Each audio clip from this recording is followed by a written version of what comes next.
to the economic picture here. Douglas Holtz-Eakin, big picture, you used to have to do this at the CBO.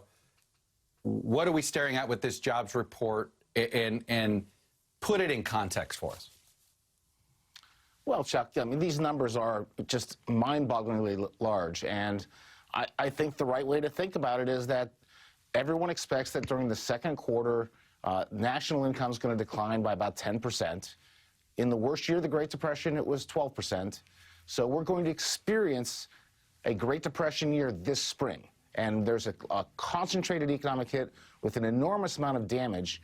And the damage follows a very familiar pattern. If you're a college-educated individual, your chance of being unemployed is way lower than if you only have a little bit of college or just high school or no high school diploma.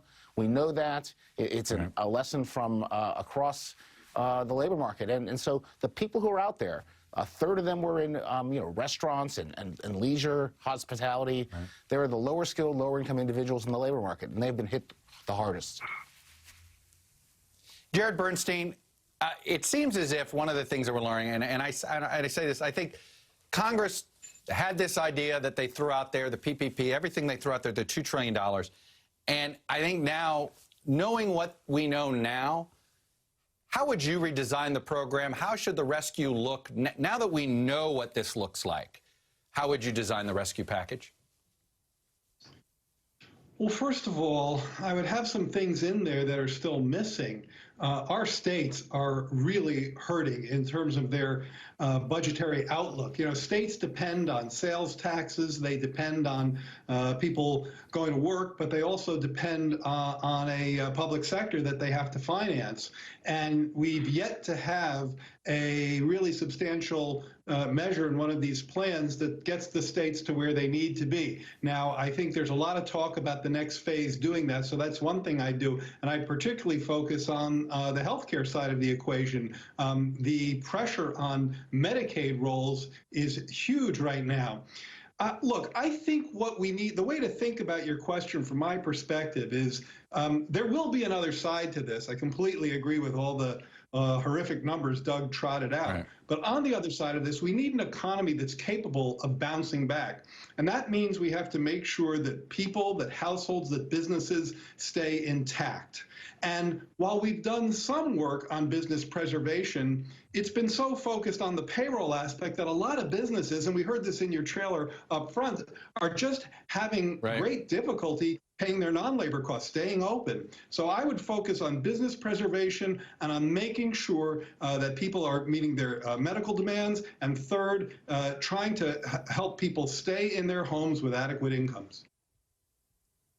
Hey, Doug, I actually want you to come back into this because I feel like that it's going to be an interesting debate within the conservative ranks, right? Which is, you got your Josh Hawleys out there going, hey, you know what, protect payrolls. But then you have some on the right side of the aisle saying, no. Yeah, that's way too much money. That's too European style. How do you imagine that debate resolves itself inside the Republican conference in the Senate? Because that'll tell us what we can do going forward, I think. Well, I think what you're going to see is some modifications to PPP, some along the lines that Jared pointed out. It's too narrowly focused on payroll. There are lots of businesses that are not going to qualify and they're going to go under. So they'll try to broaden that out a little bit. I think the next phase, the next phase is one that steps back and says, look, we've tried just pouring money on this economy to preserve it for a while. Now let's get a real strategy, a targeted strategy to support those businesses that have a viable future, but not toss taxpayer money into things that really are going to have to restructure. And so you're going to have to morph the policy into something that does that a little bit better. And I think you have framed this exactly right, and increasingly Republicans are talking this way. We know that we never fully closed the economy. We know that essential workers went to work and essential businesses provided their services, and this is the kind of damage that we got. So how can we, in a measured way, open it up more where it's possible to, while focusing on getting the public health mission, the testing, therapeutics, and vaccines at a higher level so that can be done more safely. The real issues here are not going to be just tossing money at it. I think, you know, think of a parent. You've got kids who are out of school. Can you go back to work? You might be afraid to go back to work. And for some people, they're going to make more money on unemployment insurance than going back to work. Getting people back to work should be a challenge. Can convince them otherwise. Right.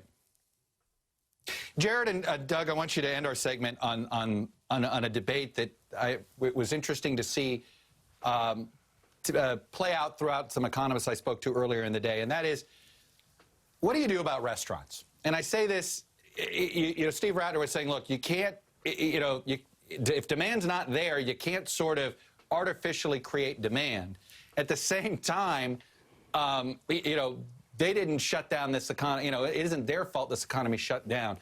So, Jared, first with you, how would you handle that? And what is that decision you make about if your business was viable, but it isn't for a while, but it could be later, what do you do about that business? Jared, first you, and then to Doug. I think the way to think about this is whether a business is truly insolvent or whether it's just illiquid, meaning that they just don't have the cash flow they need to stay alive. A lot of the places out there, restaurants included, if we could snap our fingers and get demand back to where it was before this, they would, of course, be as viable as they were before, and there's no reason to think they won't be on the other side of this. The question is, where is that other side, and how gradually do we get here? I like Governor Cuomo's plan. I think it's a well-thought-out plan. It opens more, a bit more swiftly in rural areas that are less dense than in urban areas, and I think that's the right way to think about this. You go from red to green through yellow, and yellow is going to depend on a lot of things that we just heard the doctor talk about in this segment. But I actually believe that on the other side of this crisis, if we can preserve businesses in place, there's less insolvency at this point than there is illiquidity. The problem is, if this point lasts too long, illiquidity becomes insolvency, that the cyclical problems become bankruptcies that cascade, and then we have a much bigger problem. Doug, I mean, you look at restaurants and airlines. Both are going to have demand problems for quite some time. Yes. Yeah, I don't disagree with anything Jared said. I think he's really made the right point about illiquidity versus insolvency. But here's the thing for the viewers. The White House situation is a perfect example. All of these restaurants are going to somehow first have to make it safe for their employees to come to work. They're going to have to do testing so that people are confident. They might have to change the configuration. Every business in America is going to have to think about that. How can we safely work in the presence of the virus? Then they're going to have to convince their customers it's safe to come use this product, our restaurant. That might mean more distance. It might mean, again, more expenses. And if you put in those additional costs and you have fewer customers, many of them just won't make it. And that's going to be a hard part about adjusting in the economy going forward. Lots of these industries will shrink. The most important thing is to make sure we can get those workers a job elsewhere in the economy, and that's going to be a top priority. Well, we didn't solve the problem, but I thought the four of you really sort of helped frame it and the challenge that we face.